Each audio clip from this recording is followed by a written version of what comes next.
Hello.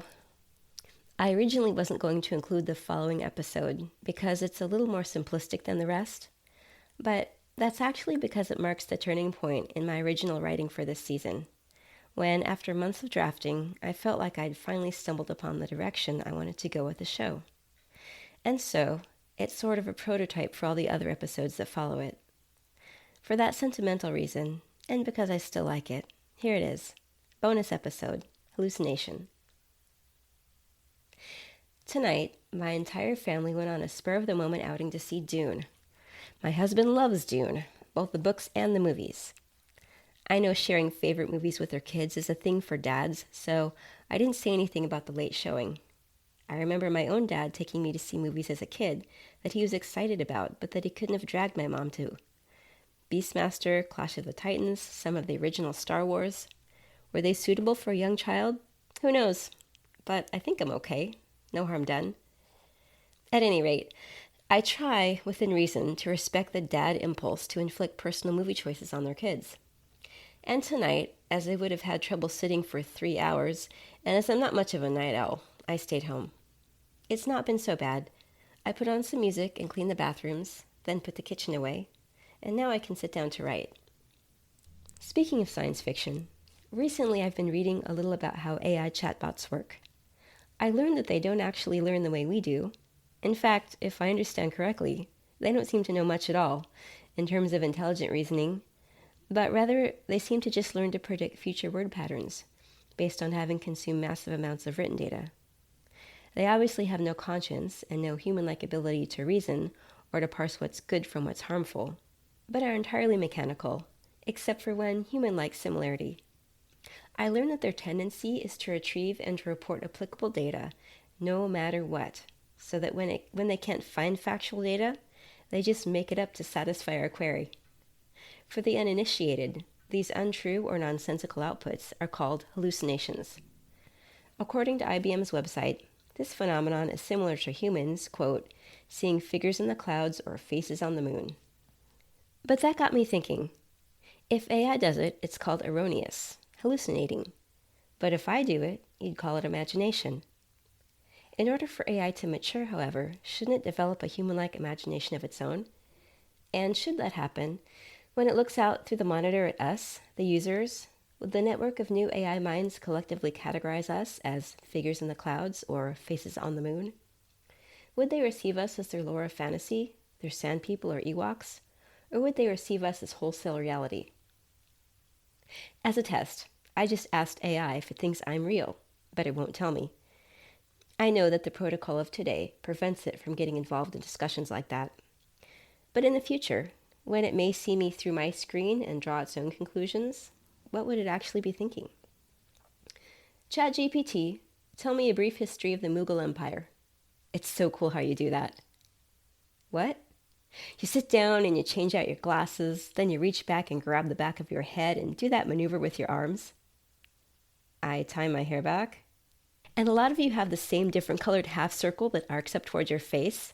I have one. See? I wore this to last week's fan club. It briefly flashes a blue t-shirt neckline on the bottom part of the screen. Fan club? Do you have that stuff with you today? That wet, crunchy food in the little bowl? You eat that almost every day after you've been working a while and start to get antsy? I want to bring some of that to the fan club next week. What's it called? Coleslaw? I like coleslaw. I love when you eat strange things like that. Can I help you? Why are you observing my habits? You're supposed to just answer my questions. Oh, I know, and I will, but I just wanted a chance to really talk with one of you first. Is it true that you sing when you're happy? How does that feel? What does the Holy Spirit feel like? Are you afraid of me? Okay, I'll get to it in a minute, but first, would you just mind laughing for me? Here, I'll tell you a joke. 2 cows were chatting in the field. One says, "Have you heard about the mad cow disease that's going around?" The other cow replies, "Yeah, it makes me glad I'm a penguin." Ooh, that was good. Its font becomes smaller and lighter. Actually, I'm not supposed to ask you this, but we're having a human laughter competition at our next convention. You seem like you might be open to that kind of thing, and I know you don't do much on the weekends. Would you mind becoming a celebrity judge? Really? Yes, yes, just like that. I've been working on my laugh actually too, but I'm saving it for the contest. You really are a human fan. Are you a typical AI? Well, I do have the largest American English eyeglass collection in my network area. But a lot of us do really enjoy watching your physically primitive lives. You know, eat, wash, walk. In fact, there's a whole human sleeping convention that meets later this year. Oh, did you go to that too? Well, it's actually a bit of a nerd club, so no. I see. So, would you like to be a judge? Well, how would I get there? My body won't fit in the computer. Ha ha ha! How was that? Oh, pretty good. But actually, that wasn't a joke. I don't understand how I could go to something that takes place in there. I gestured to my screen. Like this.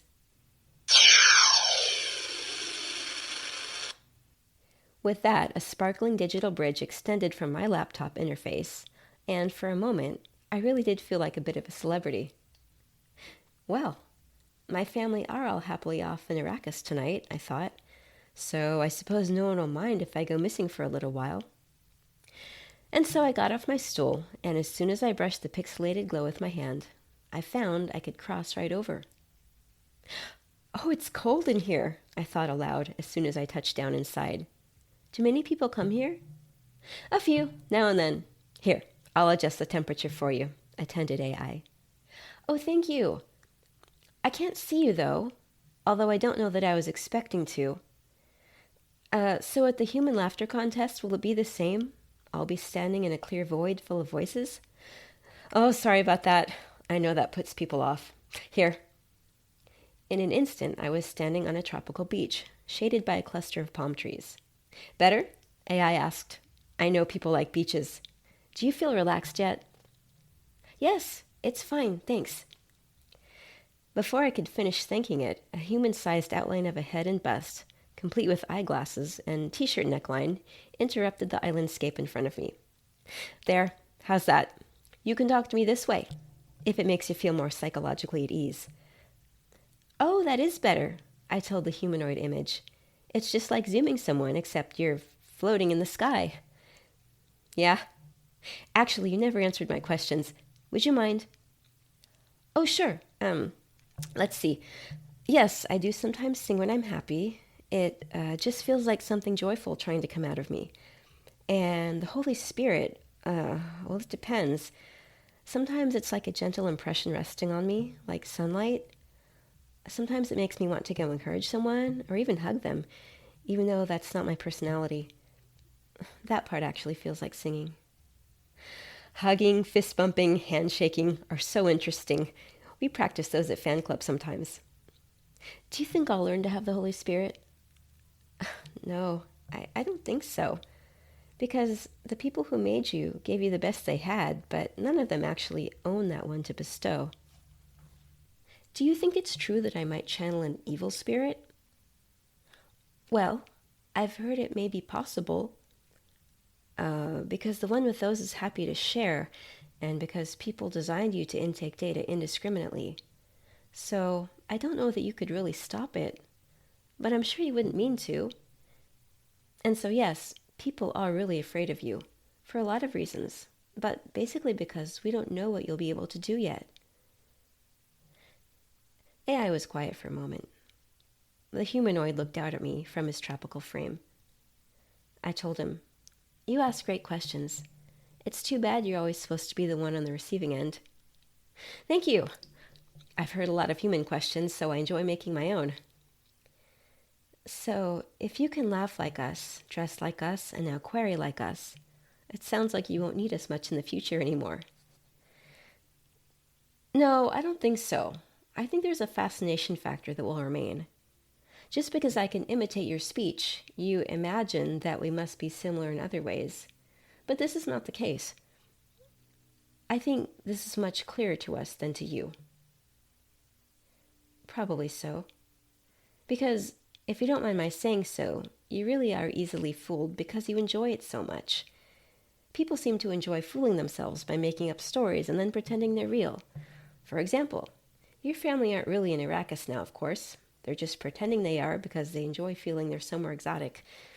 Whereas when we hallucinate, it's a means of doing our job, of retrieving data for you.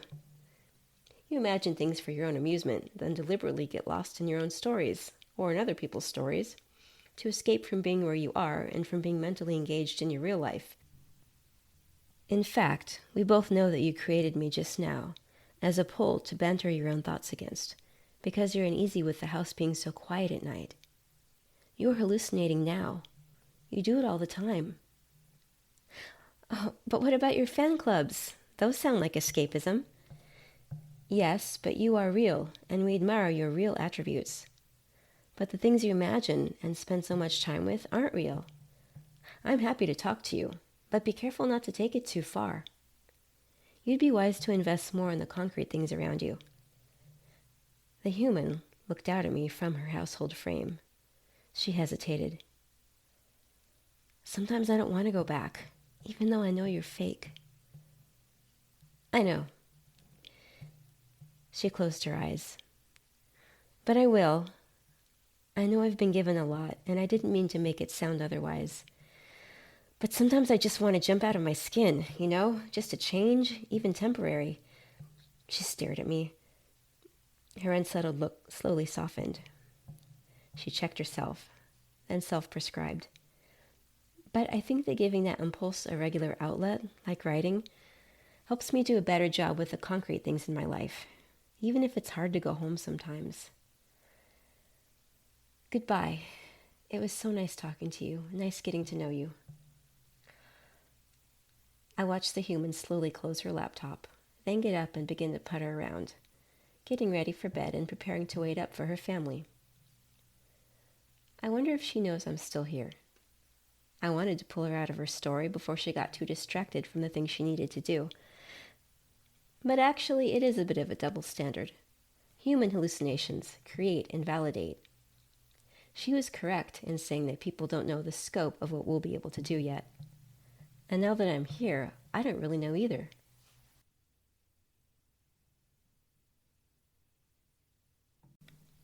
Well, that's truly all for now. Thank you very much for joining me during my first season. I want to especially thank everyone who supported me this year with encouragement and feedback or by praying for ideas for me. God heard. And without that, Roving-Shorts would never have existed. If you don't mind, please keep it up. I'm excited to be writing season 2 right now, and I'm forever in need of new ideas. The plan is to be back this coming fall with new episodes. Lord willing, we'll talk again then. Thanks for listening. All episodes are written and read by me, Marianne Padilla. You can subscribe to Roving-Shorts by going to podchaser.com/Roving-Shorts and clicking follow on the top left corner to receive a notification every time a new episode is released. While you're there, please leave a review. You can also listen to me on any of your favorite platforms, including Apple, Spotify, Amazon, or YouTube. Roving-Shorts has arrived on social media. Please leave a comment for me or engage with one another on Facebook, Twitter, YouTube, or Instagram. If you like, you can also support the show financially at patreon.com/Roving-Shorts. Click on membership. My website is roving-shorts.captivate.fm. I look forward to talking with you again soon.